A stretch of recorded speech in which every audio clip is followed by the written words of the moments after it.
யோபு 13ஆம் அதிகாரம் 15ஆம் வசனம். அவர் என்னை கொன்று போட்டாலும் அவர் மேல் நம்பிக்கையாய் இருப்பேன்.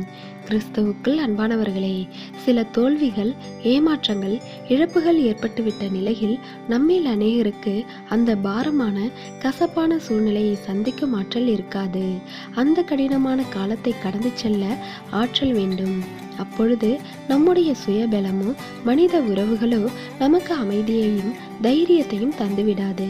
எனவே நமக்கு துன்பம் நிகழ்வதை தேவன் தடுக்காமல் போனாலும் நிகழ்ந்துவிட்ட துன்பங்களை தாங்கிக் கொள்ளவும் தொடர்ந்து வாழ்க்கை பயணத்தை நம்பிக்கையோடு தொடரவும் தேவ கிருபையும் தேவ தயவும் நமக்கு அவசியம்.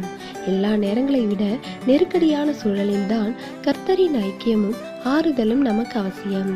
அதனால்தான் யோபு என்னை கொன்று போட்டாலும் அவர் மேல் நம்பிக்கையாய் இருப்பேன் என்றார்.